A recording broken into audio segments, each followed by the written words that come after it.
करती हूँ, उसके बावजूद भी नहीं कर पाती हूँ। कोशिश करते रहो अखंड। नहीं सर, नहीं गुरुजी बताइए क्यों नहीं कर पाती हूँ। मैं बहुत कोशिश करती हूँ। अब आप नहीं कर पाती हो नहीं तो उसकी कोई वजह रहती है ना। मेरा मन तो वजह आप बताओ, क्या वजह है? मैं करने जाती हूँ पर अंदर से मन ही। मैं एक ऐसी फैमिली से बिलोंग करता हूँ जो कि इतनी सेपरेट फैमिली है, जो कि मुसलमान का नाम नहीं सुनना चाहती है। दोस्तों, एक अजीब सा सवाल, दिल को दहला देने वाला। एक हिंदू महिला आती है पंडित के पास और कहने लगती है कि पंडित जी, मेरा पूजा पाठ में मन बिल्कुल नहीं लगता है। हालांकि मैं पूजा पाठ करना चाहती हूँ, मैं मंदिर भी जाती हूँ, इसके बावजूद भी मेरा मन नहीं लगता है। तो आइए दोस्तों, पंडित ने उन्हें क्या समझाया और उन्हें किस तरीके से पूजा पाठ करने को कहा है। आइए दोस्तों, वीडियो के जाने पड़ते हैं। मेरा मन पूजा पाठ करने में नहीं लगता। मैं बहुत कोशिश करती हूँ, उसके बावजूद भी नहीं कर पाती हूँ। कोशिश करते रहो अखंड। नहीं सर, नहीं गुरुजी बताइए क्यों नहीं कर पाती हूँ। मैं बहुत कोशिश करती हूँ। अब आप नहीं कर पाती हो नहीं तो उसकी कोई वजह रहती है ना। मेरा मन तो वजह आप बताओ, क्या वजह है? मैं करने जाती हूँ पर अंदर से मन ही नहीं करता कि पूजा पाठ करूँ। कहाँ जाता है मन आपका? बस वही तो पूछना चाह रही हूँ। अरे तो ये तो बताओ, कहाँ जाता है? मंडी की तरफ आता है कि बाजार की तरफ जाता है कि कपड़ों की दुकान में जाता है कि समोसा खाने जाता है कि सोने की दुकान में? कहाँ जा, कुछ तो बताओगी।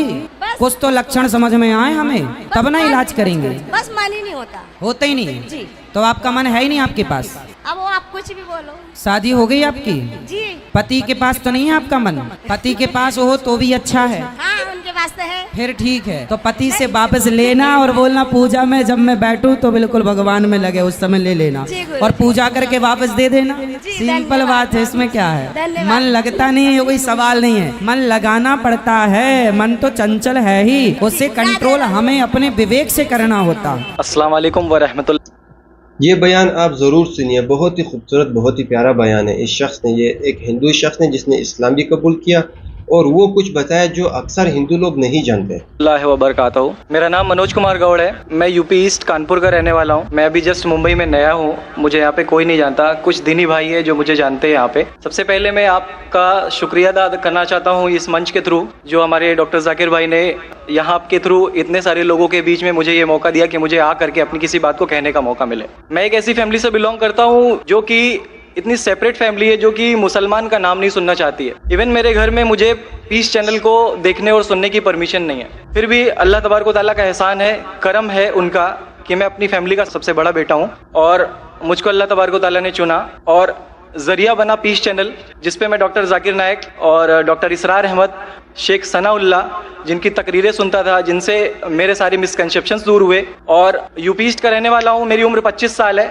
मैं मुंबई में पहली बार आया हूँ। मैं यहाँ पे किसी को नहीं जानता था और अल्लाह तबारक व तआला से यही दुआ करता था कि अल्लाह ताला, जब आपने मेरे को यहाँ तक पहुँचाया है कि इस्लाम को सही और गलत का जो मेरा कंफ्यूजन था वो सारा दूर हो चुका, तो अब मुझे ऐसी जगह पे पहुँचाइए जहाँ पे मैं इस्लाम को पूरी तरह से फॉलो कर सकूँ। क्योंकि मेरी फैमिली में पूरे के पूरे फैमिली के मेंबर्स अगेंस्ट, कोई भी बंदा मेरी बात सुनने के लिए तैयार नहीं। मैं अपने घर में इस तरह से रहता था कि जैसे एक लैंडलॉर्ड के यहाँ कोई एक किराएदार रहता है, बिल्कुल इस तरीके से बिल्कुल नेग्लेक्ट करके वो लोग मुझे रखते थे। मैं ये मैसेज उन अपने घर वालों को भी और उन हजारों लोगों को जो मुझे यूपी ईस्ट के जानते, पूरे यूपी ईस्ट का पूरा बंदा जो भी मुझे देख रहा होगा, जो मुझे जान रहा होगा, उन तक ये मैसेज पहुंचाना चाहता हूं कि इस्लाम कोई भी ऐसा काम नहीं करता है जिससे किसी माशरे को नुकसान पहुंचता हो। ये कोई टेररिज्म नहीं है, ये कोई ऐसा काम नहीं करता जिससे किसी को नुकसान पहुंचता हो।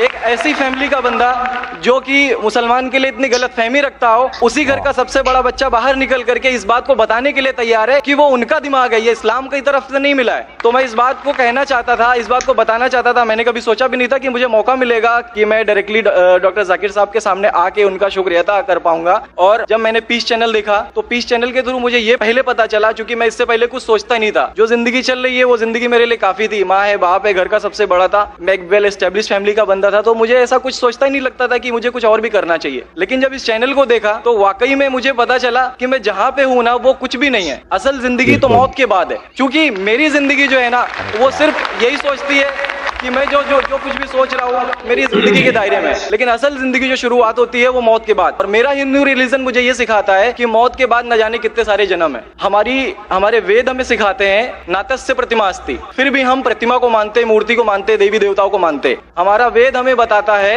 एकम ब्रह्मम द्वितीयो नास्ति, यानी कि भगवान एक है, दूसरा नहीं है, नहीं है ही नहीं। उसके बाद भी हम 36 करोड़ देवताओं को मानते। तो हम अपने वेद को क्यों नहीं पढ़ते, हम अपने वेद को क्यों नहीं देखते कि हमारा वेद हमें क्या सिखाना चाहता है। हिंदू हिंदुज्म हमें ये बताता है कि हमारे भगवान इस पूरी दुनिया को चलाने वाले इस जमीन पर आए, इस जमीन पर वो खुद आए। भगवान राम यहीं पैदा हुए, भगवान श्री कृष्ण यहीं पैदा हुए, और उनके पैदा होने के बाद भी उन्होंने हमारे लिए कोई भी चीज रिटर्न करके नहीं दिया। आप लोगों से गुजारिश करना चाहूंगा, एक छोटी सी बात जो मेरे दिल में है, सारे भाइयों से गुजारिश है कि उसको एक बार सुने जरूर, क्योंकि हमारे भगवान जब हमारी इस दुनिया में आए तो उन्होंने हमारे लिए कोई भी चीज रिटर्न में नहीं छोड़ी। उनके जाने के बाद तुलसीदास ने लिखी, उनके जाने के बाद गोस्वामी जी ने लिखी, तो भगवान बेहतर लिख सकते थे क्या? ये उनके बाद वाले बेहतर लिख सकते थे। दूसरी बात, इस पूरे वर्ल्ड में ए से लेके जेड तक की कंट्री है। ए से अमेरिका भी होता है, ए से ऑस्ट्रेलिया भी होता है। हिंदुइज्म जो है सिर्फ और सिर्फ 3 कंट्री है, इंडिया, मॉरिशस और तीसरा नेपाल अभी घोषित हुआ है, ठीक है। और श्रीलंका, जहाँ पे भगवान श्री राम ने जा करके रावण का वध किया था, जिससे दशहरा मनाते हम, उनके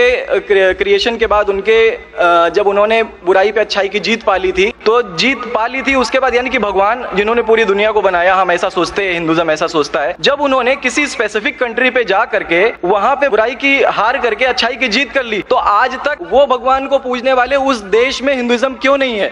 तो ये सारी चीजें, ये इस्लाम जो हमें सिखाता है, इस्लाम का जो मैसेज है, वो सारी चीजें हमें ये सिखाती है कि हम मिसकंसेप्शन पे ना जाए, हम देखा देखी पे ना जाए। अगर कोई मुसलमान गलत करता है तो हम ये नहीं सोचे कि वो इस्लाम है, वो मुसलमान गलत हो सकता है लेकिन इस्लाम गलत नहीं हो सकता। तो इसलिए मेरा पूरा का पूरा मैं मुकम्मल हूँ अल्हम्दुलिल्लाह, और अपनी जिंदगी में इस खुशी को महसूस करते हुए, ये खुशी आप सारे भाइयों से बांटते हुए, सारी बहनों से बांटते हुए, सारी माओं से बांटते हुए, आप सभी के सामने ये इकरार करता हूँ कि अल्लाह के सिवा कोई माबूद नहीं है। ये मेरी फैमिली वाले या मेरे यूपी वाले या जितने भी लोग देख रहे हो, मैं इस बात को कबूल करता हूँ कि मैं इस्लाम में हूँ। माशाल्लाह, मैं आपका शुक्रगुजार हूँ। आपने पीस टीवी का पैगाम जो नटशेल में दिया, लगता है कि माशाल्लाह इतनी बार देखिए कि आपके जहन में उतर गया और आप उसको मेमोराइज कर चुके।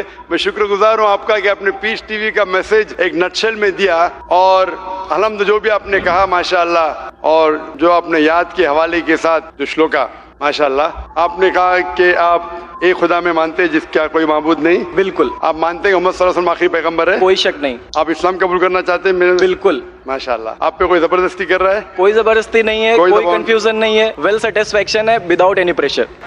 माशाल्लाह, आप तो शहादत के कंडीशन भी रट लिए पीस टीवी से, माशाल्लाह। इंशाल्लाह मैं अरबी में कहूंगा और मैं चाहूंगा कि आप उसे दोहराएं। इंशाल्लाह, इंशाल्लाह ताला। अशहदु अशहदु अल्लाह अल्लाह इलाहा इलाहा इल्लल्लाह इल्लल्लाह व अशहदु अन्ना मुहम्मदन अब्दुहु व रसूलुहु। माशाल्लाह, आपका अरबी भी एकदम माशाल्लाह अच्छी है। मैं गवाही देता हूँ कि अल्लाह के अलावा कोई माबूद नहीं और मोहम्मद सल्लल्लाहु अलैहि वसल्लम उसके बंदे और पैगंबर है। माशाल्लाह, मेरे हिसाब से आप दिल से पहले से ही मुसलमान थे, अभी लोगों के सामने जाहिर किया। और आप जो कहना चाहते थे, यूपी में कई लोग आपको जानते हैं, ये लाइव टेलीकास्ट है पूरे दुनिया में, और हमारी व्यूअरशिप तकरीबन 10 करोड़ है, 100 million. It is the largest watch spiritual channel, religious channel in the world. अल्हम्दुलिल्लाह, स्टैटिस्टिक्स के हिसाब से सबसे ज्यादा देखे जाने वाला मजहबी चैनल, क्रिश्चियन चैनल से भी ज्यादा और दिगर इस्लामी चैनल से भी ज्यादा पीस टीवी अल्हम्दुलिल्लाह। और इस देश में भी करोड़ों लोग देखते हैं, और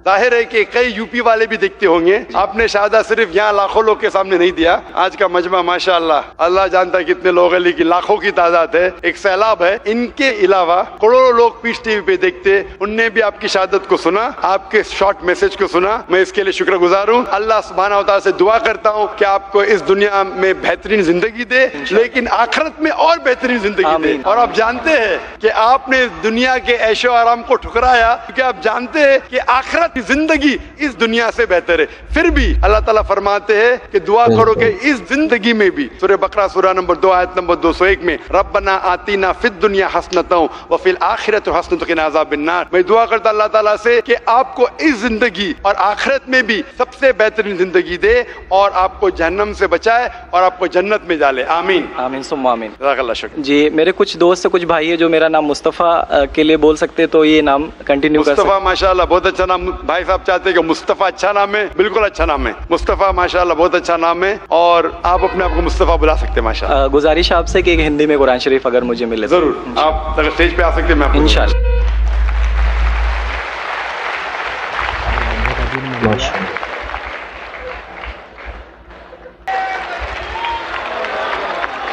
तो दोस्तों, आपने वीडियो के अंदर पंडित का जवाब भी बहुत अच्छी तरीके से सुना। उसके बाद आपने डॉक्टर जाकिर नायक का भी आपने जवाब सुना। लेकिन इसमें सबसे ज़्यादा इम्पोर्टेंट जो आप सबको लगा होगा, मुझे भी सबसे ज़्यादा इम्पोर्टेंट ये लगा कि जो भाई साहब है जिन्होंने इस्लाम को कबूल किया, जो कि पहले हिंदू धर्म से बिलोंग करता था। पहले वो हिंदू ही था, लेकिन वो पहले से चुपके चुपके पीस टीवी देखा करता था। उनको बहुत ज़्यादा पसंद आ गया इस्लाम धर्म, और उन्होंने सब लोगों के सामने आकर अपनी बात को जाहिर किया और इस्लाम को कबूल कर लिया। चलिए दोस्तों, आज के लिए बस इतना है। नेक्स्ट टाइम किसी और टॉपिक के साथ मिलेंगे आपको खुश करने के लिए। चलिए दोस्तों, आज के लिए बस इतना ही। Bye bye, see you tomorrow. अस्सलाम वालेकुम, खुदा हाफिज़।